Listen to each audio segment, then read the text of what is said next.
So the cons to living in Georgia.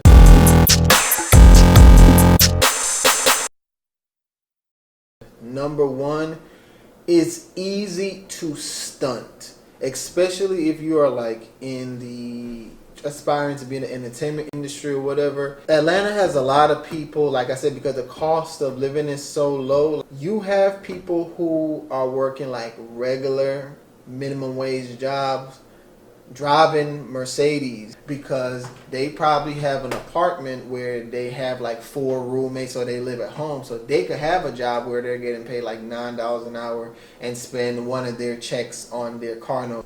You know, whatever floats your boat is cool, but a lot of people, even in the entertainment industry, they love to put on that flex and they like to glamour you. So you might think this person is a big dog because he's driving a luxury car. You know, he's in the club or whatever, and then you're telling him, hey, I sing, I act, and he's saying, I could do this for you, that for you, and then there's always a game. I'm friendly with quite a few of Atlanta celebrities, and then when you get to the inside, you notice a lot of these celebrities or popular people, they're like broke. You know, they always want something for free, and it's really all about image. Atlanta, majority of the people you meet are like flexers. They gonna be on some, oh, they could do this, they could do that, but they really in the same boat with you, and priorities are not right. Yeah, I realized that as well too. You run into people all the time that, you know, the first thing out of their mouth is like, okay, well, yeah, I made plenty of money today. It's all about the money and the grind and, you know, how much you made and all this stuff. So really just don't let it become a distraction. I feel like the major thing to do is just to focus on what you're trying to focus on, because that can hinder the dream sometimes, because you feel like everybody else is making it. It look like they making it, but they really not. So, I mean, you just gotta focus on your dream. Go ahead and budget. Do what you need to do to get what you need to get, because yeah, that person may have this and that, but you don't know it's all leased. They don't own it. They don't own none of it. So yeah, work on getting you some assets, some things you can own. Work on, you know, increase your income streams, and don't let the Atlanta, you know, trickery fool you. So yeah, when you come to Atlanta, be very aware of that people, they pull the smoke and mirrors on you all the time. Okay, the second con I have is the weather. Now, again, Clarence might disagree. I freaking hate the weather in Georgia. Georgia has quote unquote seasons, but the weather is so ambiguous. It changes literally like every 3 hours, especially during the winter and spring and fall. I'm telling you, you would wake up and it's like 30 degrees. By lunchtime, it's 70 degrees. By 3 o'clock, it's raining and thundering. And then by nighttime, it's freezing cold again. So like you don't even know how to dress for Georgia. You would see people with like trench coats on with short pants. So I would say like from October till about like March or April, like the weather is just up and down. It just changes so crazily. Yeah, it's the same, because I experienced the same thing in Birmingham, Alabama too.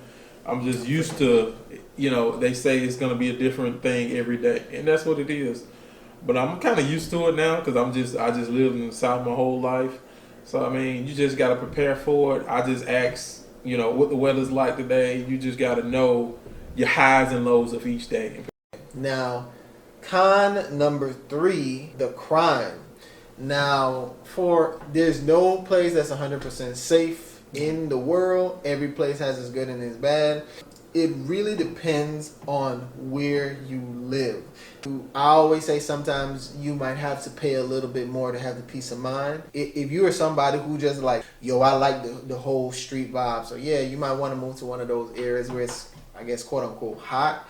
But you might have to come out your pocket a little bit more to live in a nicer area where there's a lot of security and more police presence. If you watch the news in Atlanta for like a solid week, you'll probably get depressed, because like every news story is like home invasion, robbery, assault, this and that.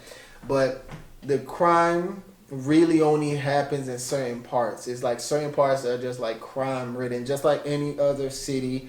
But the thing about Atlanta doesn't have like a definitive hood. it really is like it could have a bad area here, and then like a few roads over is like a good area. So it just depends on where you live, and the company you keep. That's another thing too. You can speak on it. Yeah, and I lived in Kennesaw, and that's like, you know, a very, very clean and new city. They're building up a lot of development. You know, my apartment complex is brand new. I'm talking about the streets paved, not a pothole or a nick in the road. I mean, the breezeway clean, and, you know, grounds green. But, you know, I heard they just sent out a notice, like, when I a few months in there, that somebody had some break in or something. But, you know, that's just to say no community is going to be perfect. What you can do your due diligence. What I did with my wife and I, just make sure you know the communities that have break-ins on a regular and stay away from those. Yeah, move to one of the nicer areas. You might have to drive a little further to get in the city, or you might have to pay some more, but it's going to be worth it. Yeah. Another con of living in Atlanta is the job market. Now, let me say this. The world is all not what you know, but who you know.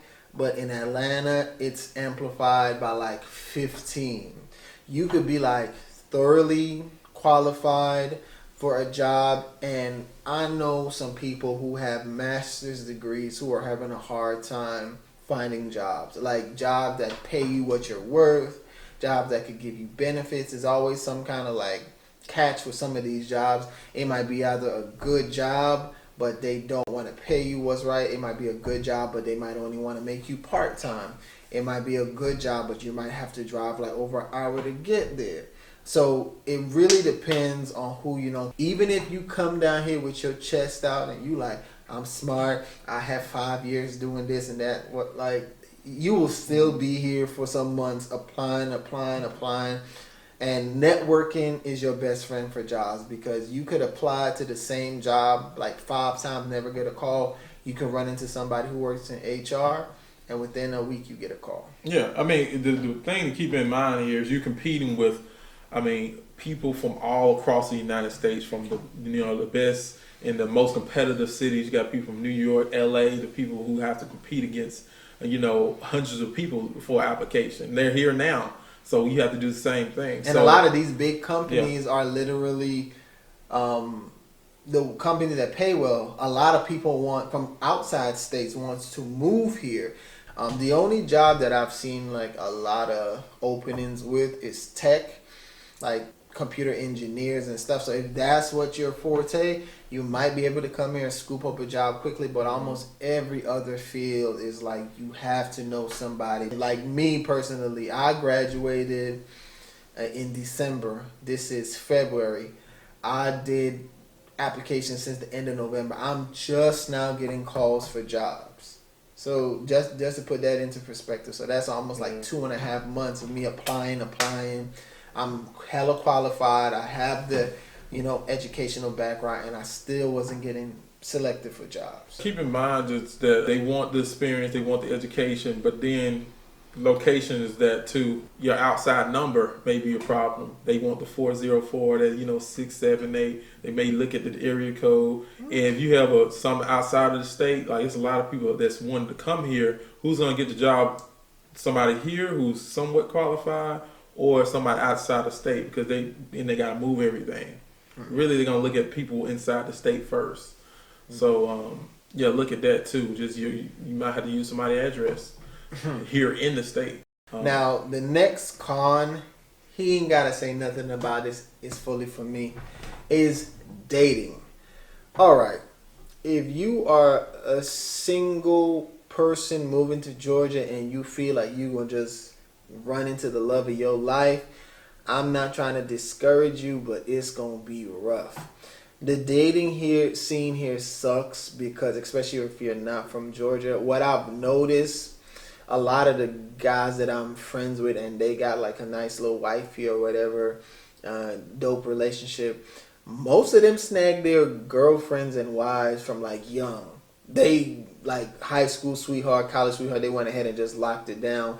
Even though they might creep or do whatever they want on the side, it's because when you about 25 and older out here, it's rough. It's I don't know what you talking about. It's faithful. Yeah, he's a married man. Show them the weather ring. Oh, That's a married man. I'm single, but yeah, over 25 is hard to meet a woman that don't have no kids. Again, hooking up, finding some fun time, you can find that all day. But a lot of and like I said, I don't want, look, women who live in Georgia, please don't come after me and like cuss me out. But I've noticed a lot of the women I run into, they automatically just want you to take care of them. Like, can you pay for my hair and my nails to get done? And I'm just like, bitch, I don't know you. Like, no. In a sort of sense, I'm not saying all women are like this. Speaking to the women's perspective from what my female friends tell me, they said it's hard to meet guys because they said a lot of the guys, they scrubs, they scammers, they don't got nothing going for themselves, they don't have their own place or whatever the case may be. A lot of the women here, they automatically side-eye most dudes because Atlanta is a place where there's a huge gay population. So if you tell a girl like y'all don't have no kids, she's already like, is this gay? Is this gay? Like, women already in Atlanta, because it's been beaten in their heads like, oh, it's gay, bisexual, down low. Another thing too, the STD, STI rate here is ridiculous. Like, Atlanta has a high HIV and AIDS rate, and for some reason people still with no protection. So dating kind of sucks. I'm not trying to discourage you, but I'm just saying, women, if you think you're gonna move here and be like Carrie Bradshaw, like Sex in the City, and just have all these amazing, yeah, you might meet some people to go on a few dates with, but long-term serious relationship, like, it's very rough to meet that connection. Like, most of the females I run into that really do want a relationship, they're not from Georgia. And this is no shade. Please, if you're from Atlanta, don't come dissing me. Don't leave hate comments, please. All right. The next one. So even though Atlanta is a black mecca and a lot of people feel like, it's black magic in Georgia. Georgia is still very much a red state, and it's also very segregated. Like, a lot of people don't speak about that. It's still a misconception that Atlanta is like this overwhelmingly, black state, but it's not true. Majority of people in Georgia are white. If I read the statistics right, I think it's like 57 to 60% white, and black people are like probably 30-something%. But it's still a predominantly white state. Black Atlanta. Of course, there's a lot of progressive white people here, but there's a lot of racist here still. Certain parts of Georgia is extremely racist, even in certain job markets and stuff like that. You got the old boys network. Man, it's some parts of Georgia where it's like literally, and it's like kind of unspoken. Let me give you an example. I was a bartender for like 5 years. I'll never forget. I went to this one open call for bartenders, and it was me and another girl. She was beautiful. She was chocolate just like me, and we've been bartending for years, whatever.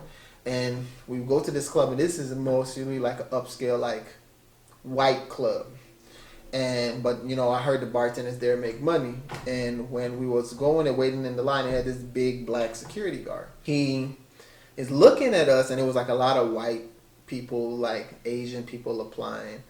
And he came to me and he like, "What's up, bro?" And I was like, "What's up?" And he kind of pulled me to the side and he like, "Hey, bro, I'm not even trying to let you waste your time, but these motherfuckers in here, they do not hire black bartenders." And I was like, "Where?" He like, "Yeah." He's like, "The owner said that he wants his clientele to feel more welcomed." And I remember feeling like really fucked up about it. And I was like, "What the heck?" Yeah, I had the same thing with me. I mean, certain jobs to where you'll see, it's a sales job, certain people in the sales job, okay, well, all these, white people in the sales job, then you'll see, like, the black guys, they're, like, washing the cars, and that's the only position they're in. So I'm applying for the sales job, and automatically, the job interview is looking at me, and, like, you see this look on his face, like, you ain't working. You ain't working here. You ain't working up here, bro. He tried to give me this, crazy little test about, just something stupid just to just to disqualify me and get me out of the office. So yeah, don't get it twisted, and it's not to scare you guys. Of course, again, it's not all white people. Yeah, I have a lot of cool white friends, and like for the most part, I won't even say for the most part, a good amount of white people are cool. Like, you know, white people who party with black people, whatever. But again, there's still definitely like segregation here. It might not be upfront and blatant, but it's kind of like what's, you know, understood doesn't need to be said. Like, yeah, we don't fuck with you. Go to the hood. We don't want you here. All right. The next con I have about living in Atlanta, Georgia is users and quote unquote interning. Now, being in the entertainment industry, I know friends who are living in New York. I know friends who live in LA, and they're like, yo, I have a paid internship. I'm working with this person. They're paying me. I'm working with this and that. It's very common. Even though you might not get paid big bucks, they still pay you something. In Atlanta, these entertainment people, bruh, everything is called an internship. Everything. And they guess how much you get paid. Guess how much? Zero. They would try to use you for, I'm talking about people would be like, yeah, can you come shoot my video? Can you edit my video? Can you take pictures of my event? Can you do my makeup? Can you come act in my this? Can you write me a script? Can you dress me? Can you sew me something? Can you paint this for me? Can you take pictures of my event? Can you do my makeup? Can you come act in my this? Can you write me a script? Can you dress me? Can you sew me something? Can you paint this for me? And then guess what they're like? I'm going to shout you out on my page though. You know, it's good exposure for you. And I'm talking about some people who can pay you. Some people who can pay you, they literally would just use the word intern and try to take advantage of you. And I think because a lot of people especially in the entertainment industry here, they know that people are so hungry that they see that, and even if they're like have their foot halfway in the game and they have some kind of leverage, they will use people to get them to do all the do-boy work for them for free. A lot of these people in Atlanta, everybody wants to be a star and wants to be all about money. Yo, they would literally work for this celebrity for free just to say, hey, I'm so-and-so's assistant, but you're not getting paid. Yeah, and I experienced that too. And it's like this big scam type thing going on to where you'll even have some people that agree with you that you need to get paid and you don't even get paid. So, I mean, just get contracts. Or try to pay you in unconventional ways. Remember I told you? Listen, I know another director. I hope you don't mind me telling this story, but I know another director. He was asked to come direct a project, some hood shit, some shoot 'em up bang bang type project, and him and the dude agreed on the price beforehand. And when he was about to go shoot it, the dude said, "I'm gonna pay you in weed, cause I pay all my others. I'm paying everybody else who's working on this project in weed, so I'm gonna pay you in weed." And my friend was like, "Fucking, you not paying me in weed? Like, you need to run me my money." Yeah, and just get contract. I mean, because 99% of the time I got stuff in writing contracts. The 1% time I didn't have something in writing, I got messed up. So I mean, it's not a reason why somebody don't want a contract. It's not if they can come up with a reason, it better sound pretty doggone good. The last con that I've noticed about living in Atlanta is just there's quite a lot of people who want to be rich, but they don't want to put in the work. So it's like a lack of ambition. So that's where you get a lot of the scammers, a lot of the people who like rob and do all this stuff. I meet people like they got 2 jobs, 3 jobs. That natural like hustle is already embedded in them. In Georgia, you run into a lot of people like, nah, I ain't trying to work you. And it's like they want to live good. They want to have the dope house. They want to have the dope car. They want to have all the fancy clothes. But as far as putting in the 18 hours or working 2 jobs or really hustling, you know, sleeping in the studio if you're a musician, you know, sleeping on your editing board if you're a filmmaker, I don't really find that from people who like live and are from Georgia. Most of the most ambitious people I meet, and again, Georgia people, do not come for me. Don't talk disrespectful. Like I said, this is just my experience. Most of the people who have that real hustle about them, they're not from Georgia. Yeah, and yeah, I met Geppetto, and we did like a couple of feature film screenplays we wrote together. Boom, boom, boom. I never done that with anybody. and I've tried, many times. Me too. So yeah, I mean that speaks to lack of ambition, and then then he mentions that I'm thinking about a girl from Mississippi. Mississippi gets downplayed all the time, but she works her butt off, yeah. and she gets taken advantage of a lot, but she keeps on going, and she's just a trooper. I mean, shows up on time, does anything you want her to do, and those people I want to give opportunities to and really work with in the future, because I mean, I feel like once we get to a point, we're gonna get to that point. So we have a studio, we're hiring people. I'm looking at those people who was there. When we get to that point, not if. Yeah, when. yeah. I don't know When if we you get said to that, if. I think I said when. Okay, when. Boom. Yeah, because when we get to that point, I'm looking at those people who's putting in work. It's nothing better than when you have a company that you have lifelong employees / friends working for you. I don't want to have to keep restructuring my film and production company because people are like, I'm not getting paid. Like, nah, I want to have the right people in place and pay them what they're worth. I want you to be able to get a house with me and be able to take care of your family with me. And a lot of people in Georgia, especially in the entertainment, they more like, shoot, I'd rather take as much from you, and then when I'm done with you, throw you to the side, which is sad. And we're trying to end that. But again, just to end, moving to Atlanta has its pros and cons. It really just depends on the type of person you are. It's just like a lemon. You can make lemonade or you can get a sour face from it. It just depends on you.